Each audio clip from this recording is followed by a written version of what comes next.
Ladies and gentlemen, from the fighting city of Flint, Michigan, by way of the NYC and the city with broad shoulders, or the second city, the windy city of Chicago, Illinois.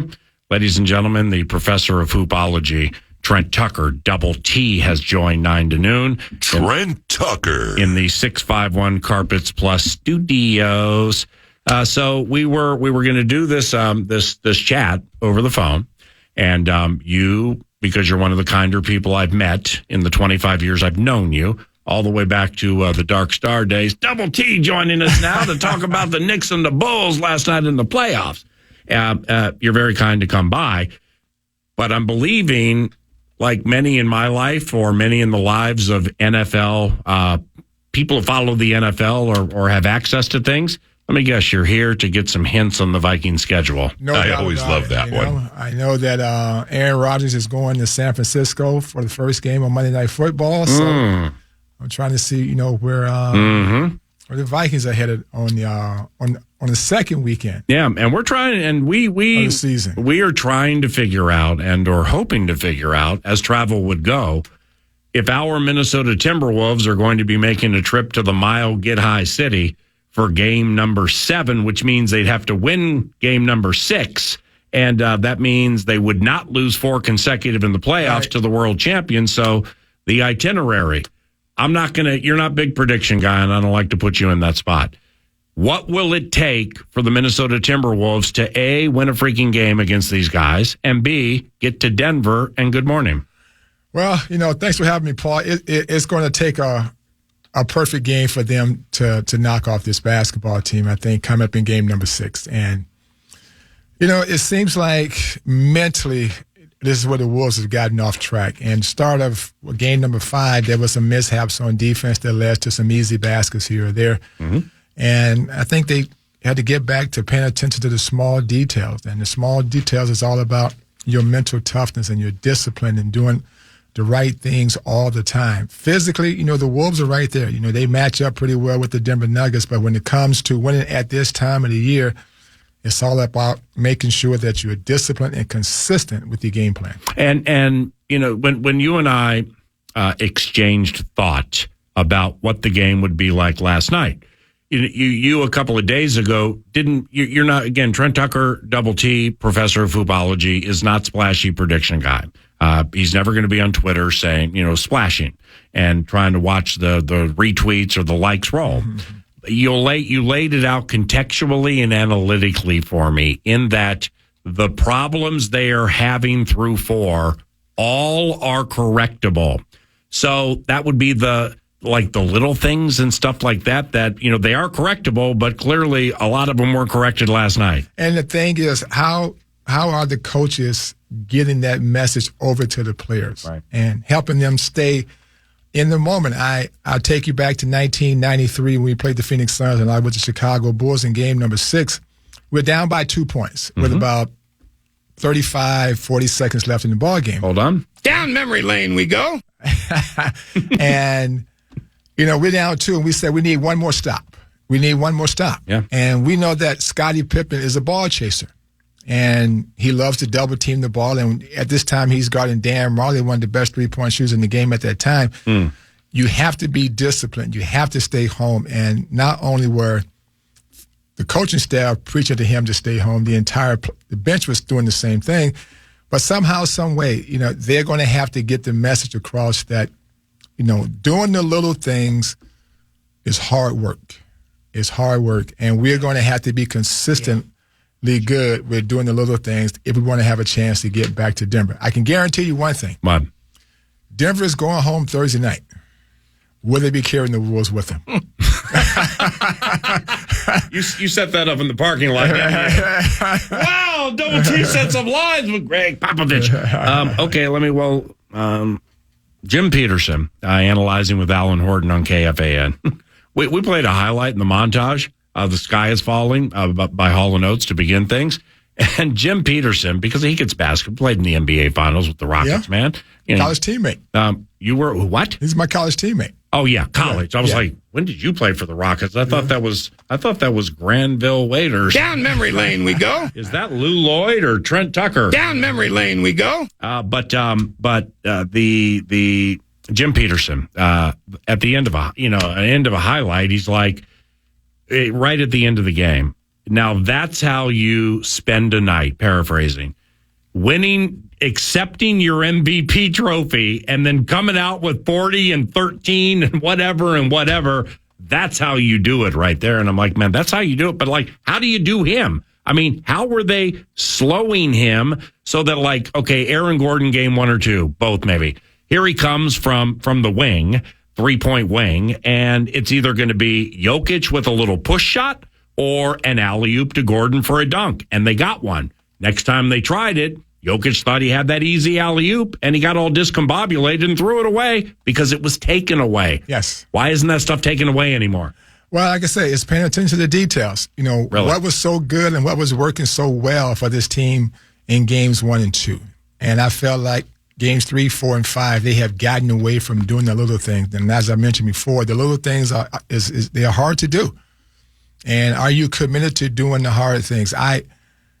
Last night, when he got it going in the third quarter, I thought, before he got it going, the critical play for me that turned the tide in the third quarter, Rudy Gobert blocks Aaron Gordon's shot. Yep. And there was a loose ball on the floor. Aaron Gordon picks up the loose ball and scores the basket to tie the game at 55. They got the crowd back into the game. That, to me, turned the game over to the Denver Nuggets because there was a small thing there. Yeah. Wolves come out in third quarter up to a good start. Gobert gets a dunk, puts them up by 2 or whatever. It's a 55-53 game. You make a good defensive play, but you don't finish off the defensive sequence by collecting the rebound. And when Aaron Gordon put that ball back in the basket, things began to fall apart right there for the Wolves. No love for my Golden State Warriors?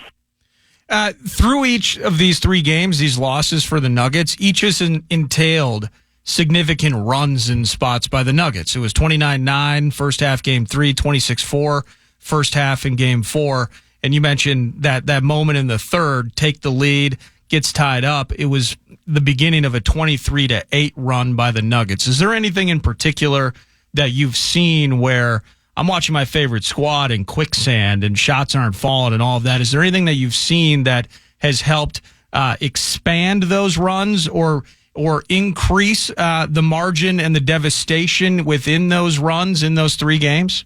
Well, for sure. I mean, and that's a good observation because when a team goes on a run, you need a run stopper. And I felt like whenever the Denver Nuggets have gone on those large runs, the Wolves play too fast. They play too quick. They come down and take a quick shot off of one pass. And that's where you have to have a play that you can set up someone either to take the ball to the basket or get a good shot. And if you feel like that you don't have that play at that time, use your timeouts. That's why you have them. Use your timeout, slow the pace of the game down, take the crowd out of the game, get your players back onto the bench, get your thoughts back together and start over once again. You can't allow a team to put 4, 5, 6, and 7 baskets together, especially on their home floor. That's Trent Tucker, professor of hoopology, co-host of In the Zone Saturdays with Dave Sinekin, the Sultan of Smug. And the professor was nice enough to stop by the 651 Carpets Plus studios to chat Howell. And I'm glad you mentioned those timeouts. And I think it's probably in some ways unfair to say Mike Malone versus Chris Finch or Mike Malone versus Micah Nori, given the circumstances around the knee with Chris Finch. But it is something I've seen a little bit of where Mike Malone is quick with that timeout. Wolves hit a couple of buckets, and Mike Malone's like, no, I'm bailing out of this. Go to TV timeout. Let's reset this thing. Where it did feel like at times on the other end of things, it was 4, 5, 6 made buckets and then the timeout. And this is a dumb question, and my own answer, I could answer myself, but the savvy of Mike Malone, it felt like even drawing that technical foul, he tried to get one in game 1 or 2, couldn't get it, and we got heat pads being thrown all over the place. But the savvy and the coaching and the expertise of Mike Malone in those moments, I think, has showed up a few times in this series. Oh, for sure. I mean, he's been here before. He understands that. He understands the flow of the game, man.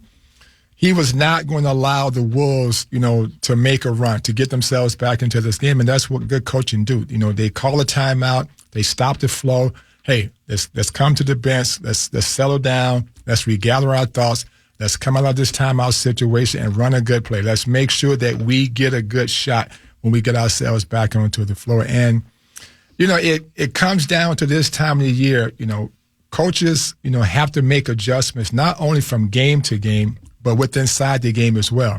And when Jokic got it going in the third quarter, at that time, call a timeout and come out with a new plan or a new look on the defensive end, because he was making shots last night, and I thought Rudy played him well to contest those shots. Agreed. But at this level, when a great player gets it going offensively, I don't care whether he's the defensive player of the year for this year, next year, or year before that.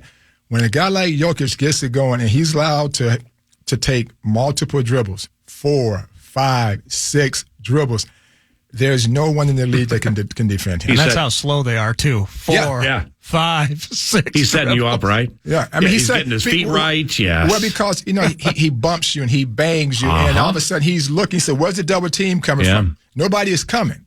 And all of a sudden, he's keep throwing that body blow. Boom, boom. And it's 4, 5, 6. And all of a sudden now he gets to his spot. And by the time he gets to his spot, he's worn you down with those body blows. Damn. And there's no way you can defend him. Was Bill Cartwright a good offensive rebounder? Not really. Okay. Was Patrick Ewing? Nah, he was okay. Okay. Can you name can you name a center who, well, here's the point. Is Rudy Gobert and offensive rebounding? I mean, it's like been a common thread since he's been here, just wondering how you can be that big and that strong. And then it's not like getting pushed off your spot, which does happen, but I ain't talking about that. They clank off his hands. They're right there in his hands and they clank off. And okay, he's not the first center in the history of the NBA to become discombobulated with his feet when he's trying to make a dream shake or whatever. All right, that's happened before, and these people are big. It's the offensive rebounding with Rudy Gobert. It's just, it's not a good facet of his game. Would you agree? Oh, it's a problem. It's a knack. Who's the best offensive rebounder that you know? Dennis Rodman. Oh, ever? Yeah, Dennis Rodman. Chuck Robinson. Charles Oakley. Yeah. Hassan Whiteside. Kidding. The best offensive rebounding center. Yeah. Mitchell Robinson for the Knicks is the bomb, by the way, at offensive rebounding. That I've ever played against was Moses Malone. Oh, wow. Ooh. So most of your big guys are not really great offensive rebounders. Those second and third chances come from not just the guys up front. Yeah. Your small forwards and your guards got to have to get back in there and pick up some offensive rebounds as well. But you get Karl Anthony Towns, I thought, got off to a good start, but he got in foul trouble. Yeah, I know. And I think Naj Reid got in foul trouble. And that's where the mental part comes in at. But that's also where then you would know more than us, man, because you played at McNichols Arena, which is now Ball Arena. I mean, it's the altitude when you're overplaying minutes in Denver because other players are in foul trouble. You're going to get tired and wear down if you're the visiting team. And that absolutely happened to Rudy and some Wolves last night. Well, that's where the mental toughness comes into play. Right. Because Karl Anthony Towns picked up a third foul against Jokic 35 feet away from the basket. Oh, Lord. And now the he's shoulder on the bench. bit. Yeah, the shoulder thing. Right. Is so avoidable. This is what I'm talking about, mental toughness. You got 2 fouls. That's a good point. Anthony Edwards right now is being double teamed on every play. You're the one guy that's carrying us offensively, and we need you on the floor. So you have to understand time and situation to make sure that you don't put yourself in harm's way to set the team back going forward throughout the rest of the game. You mentioned Anthony Edwards getting double teamed. I've almost texted you with this last night, but I wanted to save it. Really excited to present this to you because you played with absolutely the best player in the history of the NBA who was double teamed almost every single big play, and he beat him. Now, Michael and Anthony and Michael, you can put the videos next to each other with the spins and the dunks and all that. Yeah, they do look the same, and nobody in their right mind with a 22-year-old is saying he's Jordan. He's as good. But that's popped up a little bit when you were with you. So, but that's not 9 to noon, as you know, and I know it's not you. Correct me if I'm wrong here. As specifically last night with Edwards, is he wasn't dominating the doubles enough because he wasn't doing enough off the catch. Isn't it catch and then something has to happen fast to beat these double teams? Because he'd catch and dribble, and there they are. It's how can he better beat double teams, and how did MJ beat double teams? Every once in a while, you got to take him off the ball and run a screen for him, set him up, free him up to get some good, easy looks at the basket, because it's very hard to beat the double team every single time. But also, I thought the Wolves made a mistake by continuing to run pick and roll with him. Oh, goody. Because that allowed the Denver Nuggets now to send that second defender. They weren't worried about anybody else. And Mike Malone made a point that Anthony Edwards was not going to beat him in game number 5. Wow. We didn't make that point in game number 5.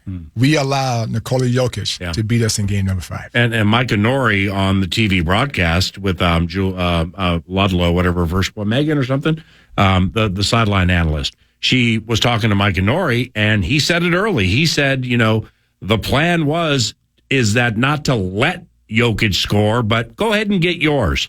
And we are going to stop your passing and facilitating, which gets so much going. But then they shot 69%, and everybody was hot. So that was that approach, at least what he shared. Well, when he got going, he got everybody in foul trouble. Yeah. And all of a sudden now, the only guy that stayed disciplined defensively last night, Alexander Walker, was Rudy Gobert. Oh, hey. And even though Jokic put up the big numbers, Gobert was not on the bench in foul trouble. I mean, like I said before. Yeah. I mean, when he went one way, this way, and then threw the right-hand hook off the top of the backboard and hit the rim, 3 times and went in? I mean, all you said to him, hey, man, you know what? Hey, tonight is your night. The professor's playing fast today. How can you only give us 17 seconds of Chaka Khan? Nordo? You mentioned Ant and those pick and rolls. Is there an element of that where Ant is calling his own, he's pulling them in to do that? Is that decision-making on Ant's part? Ooh. Because I felt like a run-pass option. I like that. Well, I'm just curious because when he's handling, who's initiating the pick and roll and what's his part in that? And then kind of dovetailing off of that, did you feel at times at all last night that frustration was kind of setting him? I thought he was a little passive in moments when things weren't going his way because of those double teams and not being able to beat them. He was undecisive of what to do, like Paul said, from a quick standpoint. Yeah, from the catch. Yeah, but the players are caught from the bench, and they're running that pick and roll. So they were trying to get him in a pick and roll situation to see if they may switch. But last night they came with the double team, and he hadn't seen that before. So you're hoping that Mike Conley Jr. can play in game number 6, and that will allow Anthony Edwards now to go back to his normal position. But if Mike Conley Jr. cannot play in game number 6, you're going to see that double team as well. So I'm hoping that the Wolves coaching staff can make some adjustments on what they're going to do offensively.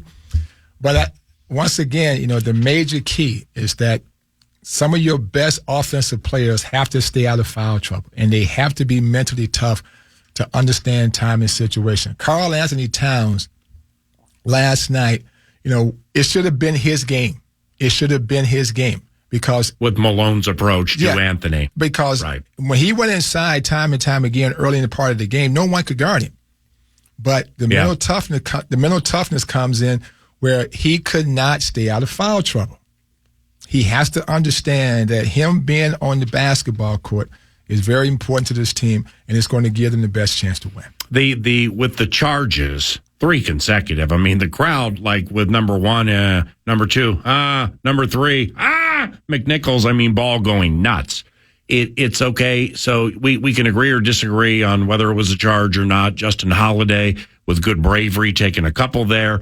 But what bugged me the most is at this level, to have your head down when you're dribbling and to be the metaphorical bull in a china closet and absolutely reckless That's going to happen. Okay, human nature gets to win. Meanwhile, we got guys wide open for three, just waiting for the kick. And I don't care if it's slow-mo who can't shoot threes.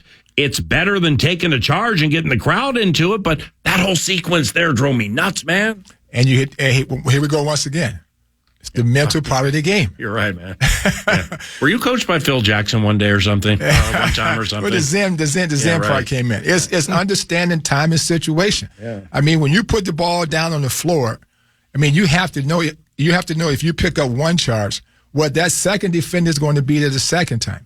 And you have to recognize that if I make this move, who's open? Yeah. So I got to see what's in front of me. If the defense steps up, and if I can draw two guys, that means that somebody else is open with a quick pass. Yes. And I have to know where that pass should be going. Last one. I can't let you go without asking about the Knicks, man. I mean, you want to talk and the about... professor came by the studio unannounced. That's the bomb. Absolutely it is. And PA was too shy to bring up Isaiah Hartenstein and his 12 offensive boards last night. But when you're watching Jalen Brunson, your mental part of the game, is there anybody tougher maybe with what they're going through with Tibbs' team out at Madison Square Garden right now? No, I mean, Brunson was a backup 3 years ago. Look at him now. Let's go back to 3 years ago.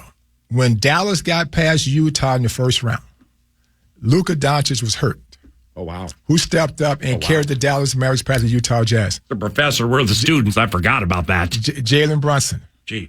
Jalen Brunson stepped up, and he showed at that time, that he could be this type of player. When he went to the Knicks and signed that long-term contract, I didn't know that he would be able to elevate the New York Knicks like he has. But when you talk about mental toughness, a guy understanding the moment, Jalen Brunson is that guy. That's a great question and elite take because you can see it with Jalen, even on a bad foot, trying to go Willis Reed on the thing, coming back doing the best he can. All right, so tomorrow night, yes, they can win. They can win. They can. But, I mean, we've seen it. It's age-old, time and time again, as you would say. When you're getting punched this way 3 consecutive times, it's human nature. You can start to see and feel the offseason. I really hope that's not the case tomorrow night. What do you expect? Well, I think it starts with the head coach tomorrow night. The one with the bad leg sitting behind the assistant? Yes, it starts with him. He has to deliver the message, and maybe it starts today.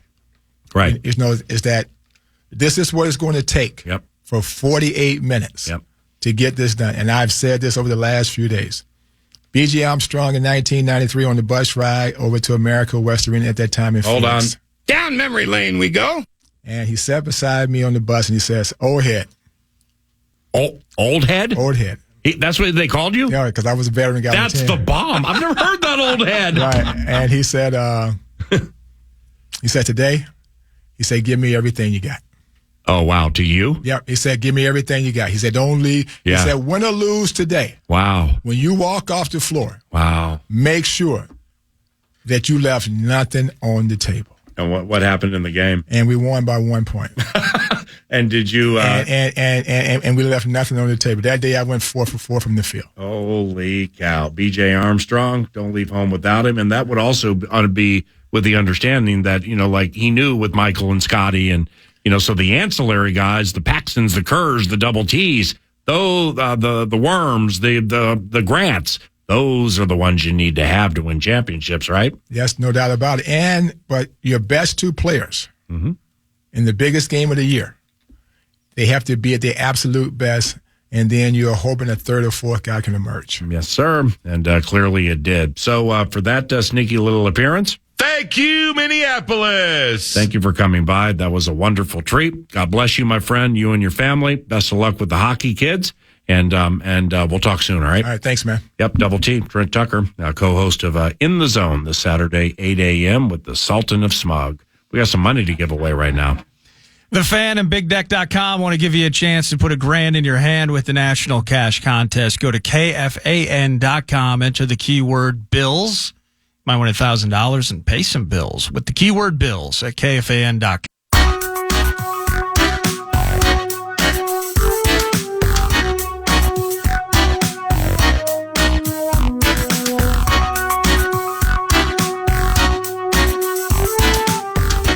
Why do you build me up Timberwolves, baby, just to let me down. Mess me around, and the worst of all is that we were up 2-0 coming back home to the Target Center thinking nothing was going to stop us now. We bought our brooms, we were ready to sweep until we ran into the MVP Jokic playing his MVP caliber basketball once again. We're running into Aaron Gordon playing his best basketball of his life, and now we can't seem to do anything right. What's up, guys? Dylan here. Man, the Wolves, it's tough.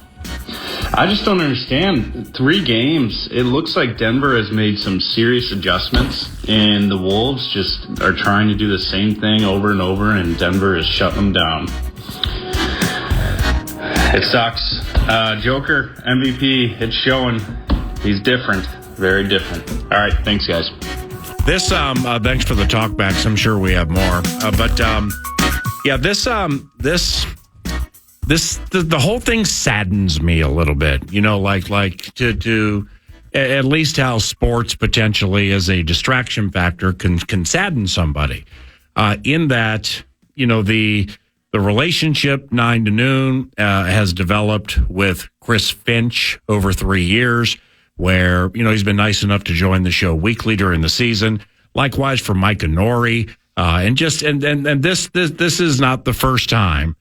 For me, really from a fan standpoint, and we are fans, but it's not the first time where you get to know people, you feel good for people, they're good people, yeah, and they haven't experienced something in quite some time, and the exaltation and the jubilation as you're shutting down Bradley Beal, and there goes Grayson Allen back to the locker room, and he's not going to return, and then you kill the champs 2 in a row. Is you always feel good for those people and you want things to go well for them, but then when it crashes and metaphorically burns and backs indeed are against the proverbial wall with this Thursday thing tomorrow, I found myself feeling bad last night. I just felt bad that it's going this way for the Timberwolves, and also quite honestly because it's like Chad Abbott, the program director, he CHA a DABB and an O with a double T.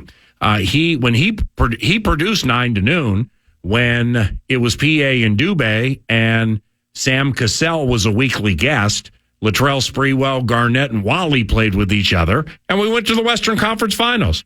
And it's at that time Abbott and some others weren't necessarily big basketball fans.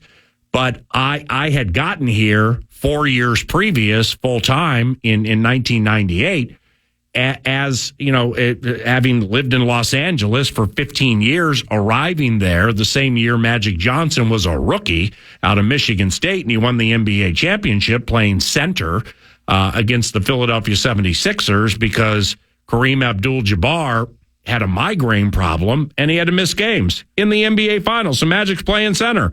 Playing all 5 spots. So I'm bit by the NBA and basketball in the first place when I get here, but it's like it was so much fun seeing Minneapolis back in the day 20 years ago with Block E and GameWorks and Bellinote and the band Boogie Wonderland with Heidi, Chrissy Love is her stage name, as the front person for Boogie Wonderland, the cover band. And it was packed to get ready for Raweed Wallace and the Portland Trailblazers, or Dirk Nowitzki and Michael Finley and the Dallas Mavericks, and then playing the games and seeing Kevin Garnett, one of the great defensive players in the history of the NBA, watching KG throttle or do his very best to hold down Dirk Nowitzki. And then in the fourth quarter, the kid from Wisconsin or the former Badger, Michael Finley, well, now he's getting off from 3. Well, we're going to put KG on him. And I'm like, KG, 7 foot. Hey, Michael Finley, small. And he would just shut him down. And those were the storylines then. It's the Timber, because they're different, but they're all the same in that it's the same game and same style of game. A lot of the same rules. But, it's not the same in that the Timberwolves haven't been that good for 20 some odd years. And they had identity. This team has identity. Anthony Edwards is an identity piece, specifically at 22 years of age. Rudy Gobert is big identity guy. He has an identity that meshes with the team. So, but like back then, it was the craziest thing in the world, man. I mean, they're winning like 55, 58, 8-ish games, most in the history of the team. But like they had an in-season identity with Sunday games at Target Center at 2 p.m. They'd lose every single one to the worst teams in the NBA. And it was like that was a bit then. They play Sunday in the afternoon at home. They're heavily favored, and they lose the game. It's like Spree didn't like to play on Sunday.